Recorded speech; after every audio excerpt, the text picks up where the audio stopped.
amigos, tudo bem?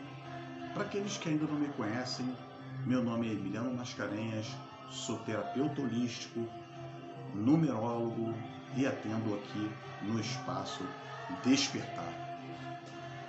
Bom, meus amigos, antes de começar a falar do nosso tema aqui, né, da nossa querida Umbanda, nós vamos passar alguns recadinhos aqui breves, né, onde nós estamos oferecendo o curso do Bastão Atlante modelo Dorje. Nós também produzimos esse bastão aqui. Se você, né, em alguns vídeos nossos, você tiver acesso ao bastão e quiser atuar com esse bastão como terapeuta, ou simplesmente para estar harmonizando as suas residências, as suas plantinhas, seus animais e você mesmo, os seus familiares, venha fazer o curso do nosso Bastão Atlante modelo Dorje e, né, se isso ressoar em você, né, venha adquirir o Bastão Atlante modelo Dorje conosco. Nós também estamos oferecendo o curso da mesa multidimensional Ganesha da Prosperidade, tá? É um curso muito bom em que vem trazendo uma harmonia e um equilíbrio para todas as pessoas em que tem feito essa harmonização com a gente. Ela elimina crenças limitantes e nos auxilia na direção da prosperidade. Nós estamos lançando outros cursos aí durante esse mês de novembro, de dezembro e janeiro, né? Voltei um pouquinho atrás aqui com novembro. Nós estamos lançando esses cursos aqui em dezembro e janeiro, né? Então tem muita coisa boa surgindo por aí. Nós também trabalhamos com atendimento terapêutico aqui com a pirâmide numerológica. Essa pirâmide numerológica, ela consiste nos seus números fixos do seu mapa numerológico natal, tá? São os números fixos em que nós vamos fazer a leitura e ele já é 50% do mapa. É muita coisa ali para te auxiliar e para te ajudar na direção do caminho que você deve seguir. Aí nós, no mesmo atendimento, fazemos a harmonização, o equilíbrio através da mesa multidimensional Ganesha da Prosperidade ou através da mesa multidimensional Arcturiana. Então são duas ferramentas ali que nós utilizamos, em que é muito bom, muito que tem trazido para as pessoas um equilíbrio, uma harmonia muito grande. Nós, no mesmo atendimento, nós fazemos a leitura do tarô terapêutico. Esse tarô terapêutico, ele tem dado essa direção para as pessoas, né? Veja que a gente vai, né, mostrar para o cliente quem ele é, né? Como você fazer um olhar no espelho e você identificar ali o que te influencia, o que influencia a sua vida, né? E ele vai te harmonizar, ele vai te equilibrar para que você possa se identificar. Aí nós vamos retirar as energias desqualificadas através da mesa multidimensional Arcturiana ou a Ganesha da Prosperidade e depois nós vamos dar uma direção através do tarô terapêutico. Então é um atendimento muito completo. Se você de repente quiser simplesmente fazer uma leitura do seu mapa, fazer um mapa numerológico natal, nós também vamos fazer essa leitura do mapa numerológico natal. Aí nós vamos fazer a leitura dos outros 50%. Então é muito bom, é muito gratificante. As pessoas que têm feito esses atendimentos com a gente, eles têm ficado muito felizes. Tem muita gente aí que tem dado os relatos, né, de que as coisas modificaram para melhor em suas vidas. Agora nós vamos falar, né, já falamos um pouquinho aqui dos nossos atendimentos, dos nossos cursos. Tem muita coisa boa surgindo por aí em 2022. E falando de 2022, nós gostaríamos de falar rapidinho aqui, tá? Que nós já falamos algumas coisas aqui em vídeos passados sobre a energia de 2022. Lembra que nós falamos lá atrás que 2022 vai ser um ano muito difícil, porque ele vem com a energia do número 6. O número 6 é o equilíbrio para a numerologia. Ele é uma harmonia, o equilíbrio para que você possa seguir. Mas ele também trabalha muito com o nosso emocional. Se você entrar em 2022 em desequilíbrio, né, ou se você continua em desequilíbrio 2020, 2021, você precisa buscar ajuda urgente, tá? Busque ajuda onde você encontra o seu equilíbrio. Se você acredita que dentro de uma igreja você vai encontrar esse equilíbrio, corre para lá. Você precisa se harmonizar. 2022 vem, ele vai mexer com o nosso emocional. Se você acredita que dentro de um centro espírita ou espiritualista você encontra esse equilíbrio, busque esse centro espírita. Vai se harmonizar. Se você acredita que a terapia ela pode te auxiliar, nós aqui do Espaço Despertar teremos a maior satisfação em atendê-lo, tá? Mas fique livre. Existem muitos terapeutas aí fazendo um trabalho muito bom, tá? E harmonizando muita gente aí. Então é importante sim entrarmos em 2022, tá? Em equilíbrio, harmonizados, buscar o nosso centro, porque ele vai mexer com as nossas emoções sim. Agora nós gostaríamos de falar sobre a energia, uma egrégora chamada Umbanda. A Umbanda, e nós não poderíamos deixar de falar da Umbanda sem antes falarmos de Zélio Fernandino de Moraes. Zélio Fernandino de Moraes, ele foi um médium que organizou, criou uma estrutura para os médios que já faziam atendimentos com preto velhos e caboclos, né? Então a espiritualidade, vendo que já existia, veja que a espiritualidade ela observa tudo o que está acontecendo à sua volta e ela vai agir de acordo com a necessidade. Então ela percebendo que já existiam médios fazendo esses trabalhos e muitas das vezes, né, quem é terapeuta sabe disso. Você pode pegar uma pessoa com uma energia ali que esteja em desequilíbrio, simplesmente em desequilíbrio, como pode pegar uma pessoa magiada, obsediada e com tudo junto, obsediada, magiada, com tudo junto, com energias todas descompensadas. Então, o médium que vai fazer esse atendimento, ele com certeza ele vai captar boa parte dessas energias. Então, o que a espiritualidade ela enxerga nesse momento? Ela vê que é importante criar uma estrutura para dar um suporte para esses médiuns que começam a fazer esse trabalho mediúnico. Então, essa estrutura ela vai ser criada através de Zélio Fernandino de Moraes, onde ele vai criar uma organização, né? Ele vai colocar os orixás, né? Ele vai trazer a energia dos orixás para dar esse suporte ao médium que porventura for fazer qualquer tipo de atendimento, e esses atendimentos podem ser atendimentos ali mexendo com energias bem densas.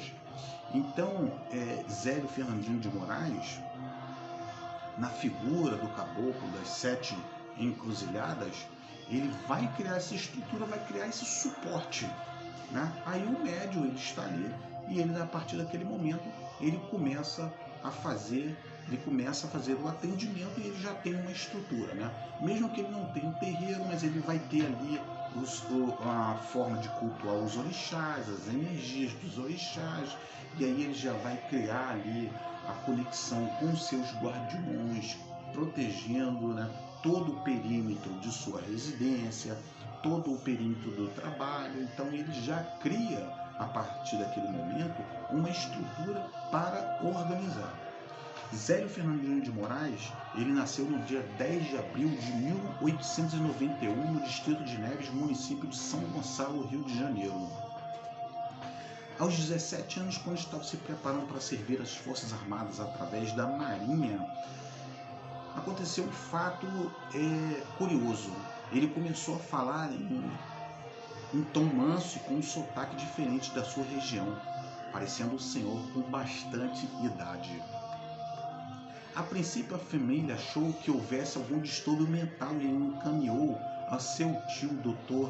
Epaminondas de Moraes, diretor do Hospício de Vargem, toda aquela região ali, né? Após alguns dias de observação e não encontrar os seus sintomas em nenhuma literatura médica, sugeriu à família que o encaminhasse a um padre para que fosse feito o ritual de exorcismo, né? Então veja que ele passa pelo tio, né, que vai observar ele durante alguns dias e não foi encontrado nenhum tipo de problema ali na literatura, algum tipo de problema mental dentro da literatura médica. Então ele é encaminhado a um padre para que fosse feita uma desobsessão. O padre recebe Zélio Fernandinho de Moraes e é feito todo o ritual de exorcismo, né? E não foi encontrado absolutamente nada em Zélio Fernandinho de Moraes. Vejam que a importância do médium, né, nesse momento, porque se o padre, por exemplo, fosse um médium, né, e nós não vamos colocar o médium apenas como um espírito ou espiritualista, mas ele está presente em todas as religiões, que tivesse também o conhecimento de que existem espíritos em que se aproximam para trazer o auxílio, né? Esse padre, na mesma hora, ele iria identificar que aquele espírito estava ali, era um espírito de luz e não um obsessor. Então, foi feito todo aquele trabalho e a vida seguiu para Zélio. Tempos depois, Zélio foi acometido por uma estranha paralisia, para a qual os médicos não conseguiram encontrar a cura. Passando algum tempo, num ato surpreendente, Zélio ergueu-se de seu leito e declarou: "Amanhã estarei curado." No dia seguinte, começou a andar como se nada tivesse acontecido. Nenhum médico soube explicar como se deu a sua recuperação. Sua mãe, Dona Leonor de Moraes, levou Zélio a uma curandeira chamada Dona Cândida, figura conhecida na região onde morava e que incorporava o espírito de um preto velho chamado tio Antônio. Veja que aquilo que nós falamos ali atrás, né? Já existiam os médios fazendo esse trabalho, né? E esse médium, como ele recebeu Zélio Fernandinho de Moraes, né? E trabalhava com espíritos com uma envergadura, com um grau de luz, né? Ele poderia também receber um médium ali com uma obsessão pesadíssima. Então o tio Antônio recebeu o rapaz e, fazendo as suas rezas, lhe disse que possuía o fenômeno da mediunidade. Aí o preto velho já identifica, né, aquele espírito em que está próximo de Zélio.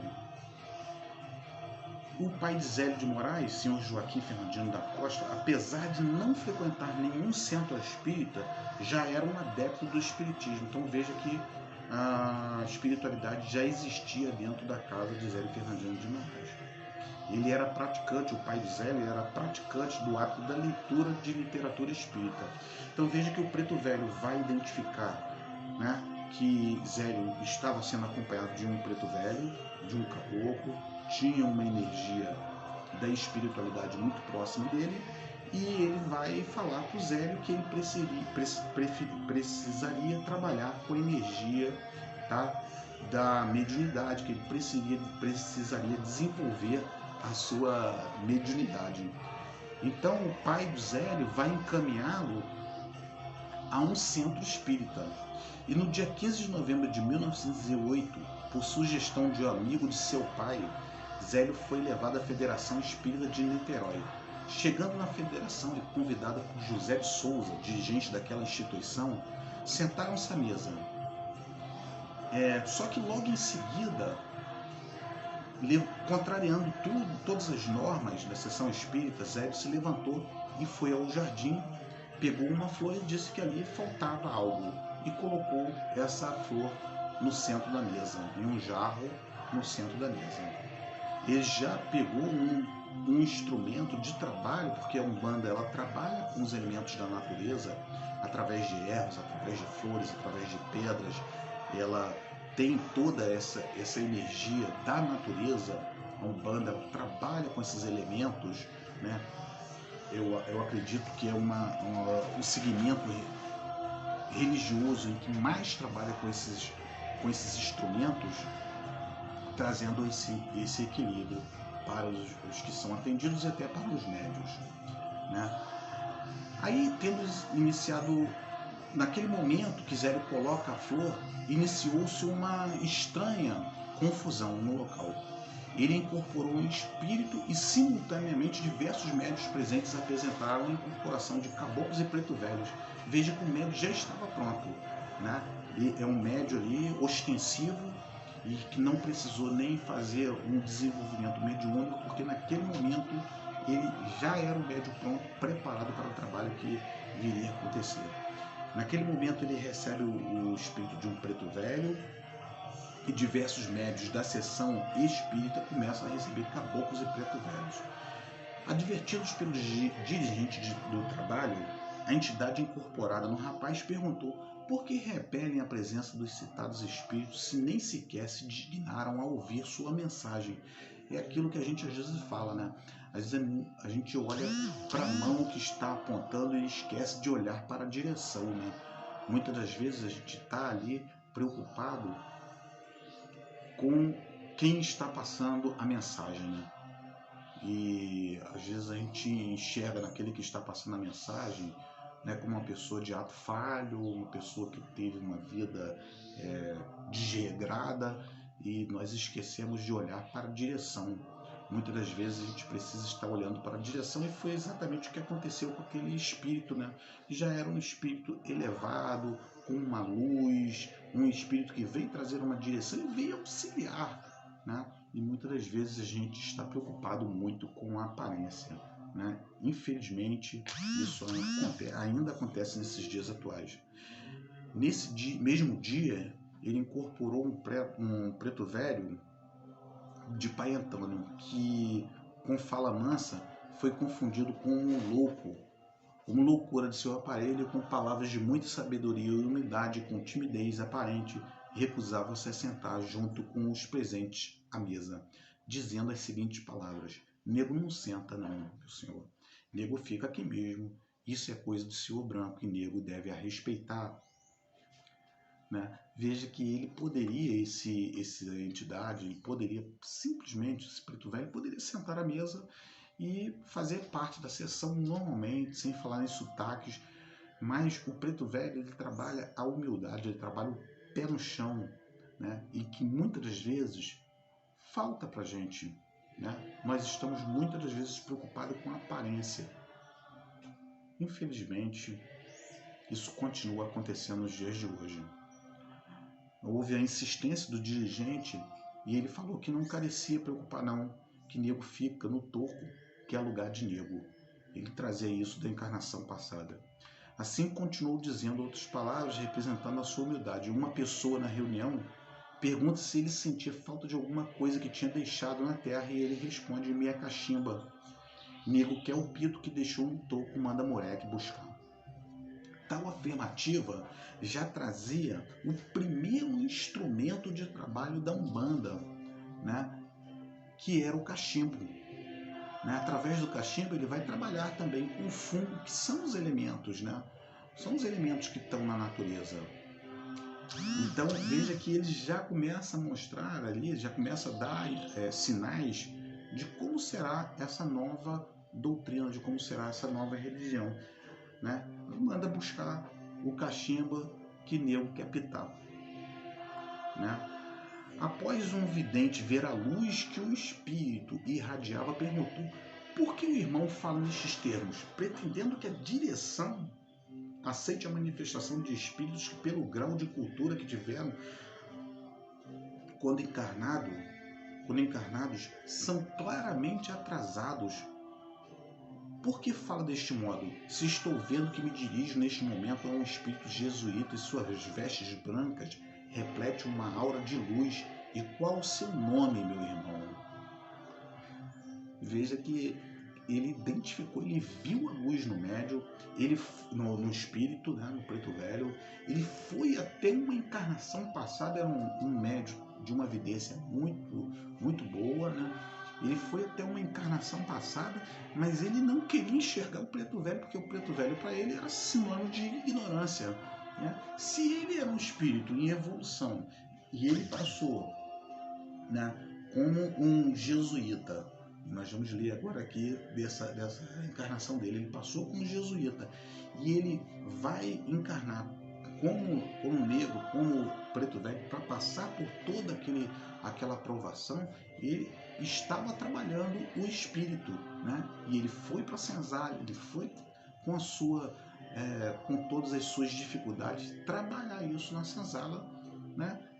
Mas muitas das vezes a gente identifica na leitura, né? Não que a leitura não seja importante, porque eu faço uso dela, leio muito, mas a gente às vezes vai identificar naquele que tem uma cultura, né, da leitura, do falar ali corretamente. Nós vamos identificar nessa pessoa, né, o grau de moral, né? E a moral, ela está no coração, nas nossas ações, nos nossos atos. É ali que está a moral. Então, ele responde: se julgam atrasados os espíritos de pretos e índios, devo dizer que amanhã estarei na casa deste aparelho para dar início a um culto em que estes pretos e índios poderão dar a sua mensagem e assim cumprir a sua missão que o plano espiritual lhes confiou. Será uma religião que falará aos humildes, simbolizando a igualdade que deve existir entre todos os irmãos, encarnados e desencarnados. Veja que aí ele já vai além, né? Não existe barreiras para o mundo físico e o mundo espiritual, o mundo extrafísico. E se querem saber meu nome, que seja este, Caboclo das Sete Encruzilhadas. Veja que aí nesse meio já entra o caboclo, né? O preto velho já se afasta entre o caboclo e o caboclo vai passar a mensagem, né? Que seja este, Caboclo das Sete Encruzilhadas, porque não haverá caminhos fechados para mim, né? Bom, o vidente ainda pergunta se julga o irmão que alguém irá assistir a seu culto, e novamente ele responde que ele colocará uma condessa em cada colina que atuará como porta-voz anunciando o culto que amanhã se iniciará. E, né, logo no dia seguinte, no dia 16 de novembro de 1908, né,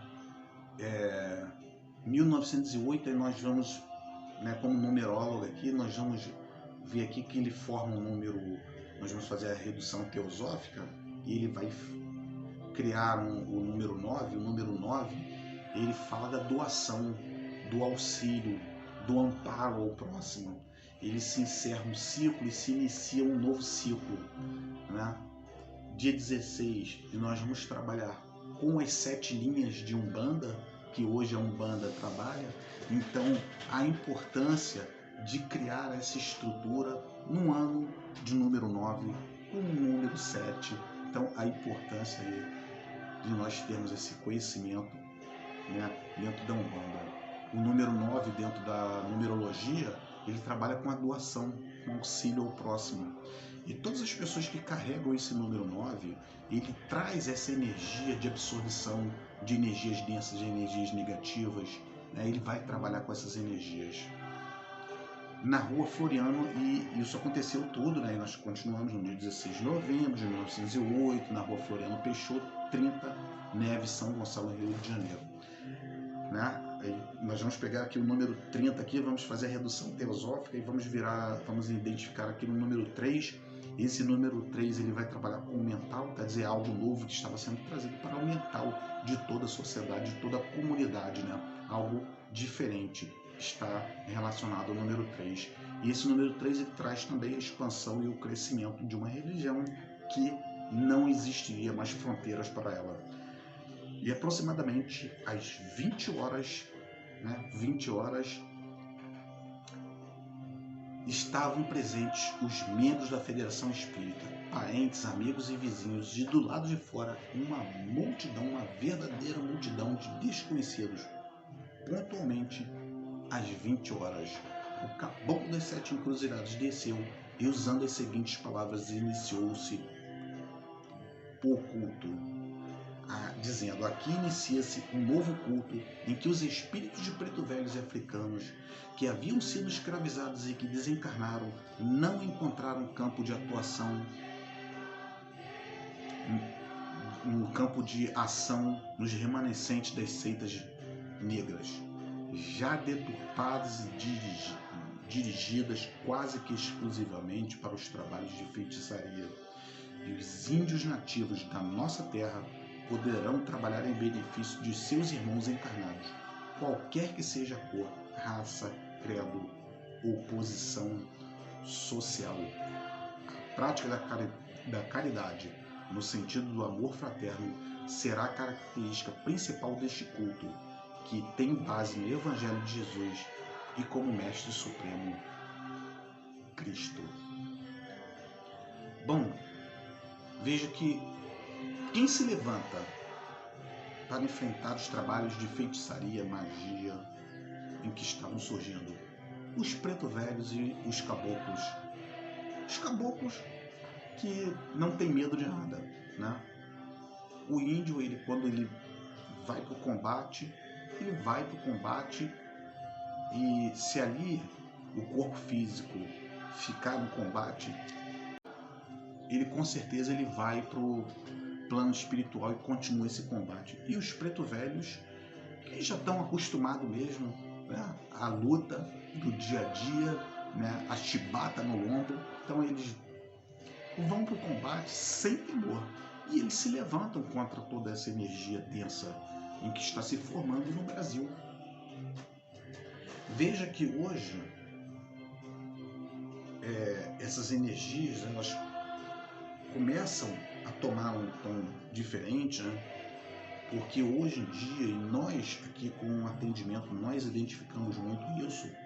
Muitas das vezes não existem mais energias feitas através, né? Ainda existem, mas existem as energias que estão sendo criadas hoje, é muito mais produção do mental, tá? As pessoas hoje estão criando uma guerra espiritual através da produção mental, que é muito mais forte do que os elementos usados em uma magia, tá? E nós aqui, através dos nossos atendimentos, através do que é mostrado para a gente tem identificado muito isso, que essas energias estão acontecendo muito em função do mental. Existe uma luta, uma criação mental muito forte, e essas entidades hoje eles estão tendo muito trabalho para estar combatendo esse tipo de energia, que é muito forte, muito densa, né? Ele cria uma psicosfera muito densa em nossa comunidade, em nossa sociedade, em nosso estado, em nosso país, em nosso planeta. Então, é sim muito complexo tudo isso. Após estabelecer as normas que seriam utilizadas no culto e com as sessões diárias das 20 às 22 horas, determinou que os participantes deveriam estar vestidos de branco e o atendimento a todos seria gratuito. Disse também que estava nascendo uma nova religião e que chamaria Umbanda. Aí nós poderíamos falar aqui, tá, dessa Umbanda, desse nome Umbanda, que aí já se fala que a Umbandã, né, ele teria vindo ali de Lemúria, teria passado por Atlântida, né? Existem estudos em que falam, médios em que falam, em que a Umbandã teria vindo de Sírios, né? Então existe ali uma energia que vem muito anterior a tudo isso que nós conhecemos. Ele passou pelo continente africano, onde existiram deturpações do culto, né? Até por conta da nossa condição humana, em que nós temos uma condição, às vezes, de pegar aquilo que está sendo colocado para a gente, está sendo trazido para a gente, e a gente muitas das vezes acaba deturpando tudo isso. Vocês vejam que hoje nós continuamos, muitas religiões utilizam o nome de Jesus equivocadamente, né?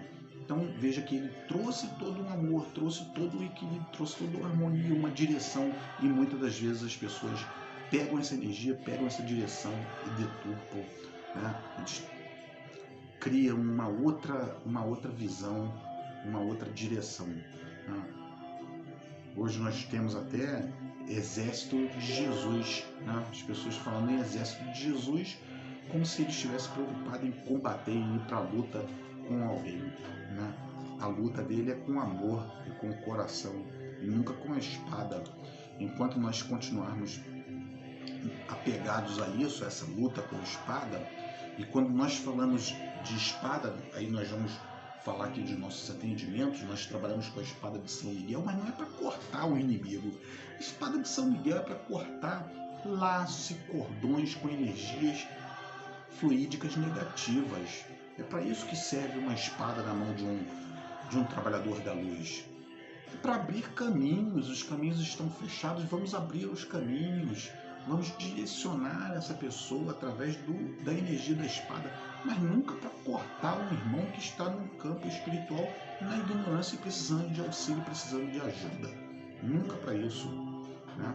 As pessoas pegam a energia da espiritualidade, a energia de amor, e transformam ela em energia de luta, energia de guerra. Infelizmente, né, isso acontece até os dias de hoje. Então veja que ali naquele momento se firma uma nova religião com uma nova direção chamada a Umbanda de todos nós. Então, para que esse vídeo não fique tão longo, né, porque ele já passou aí dos 30 minutos, eu queria agradecer a cada um de vocês, e se ressoou em você, se tocou em você, compartilhe esse vídeo com seus amigos, dê um like, comente lá se você gostou, se você não gostou, né? É bem importante a gente saber. Tá bom, meus irmãos? E um fraterno abraço para vocês, um namastê, até a próxima.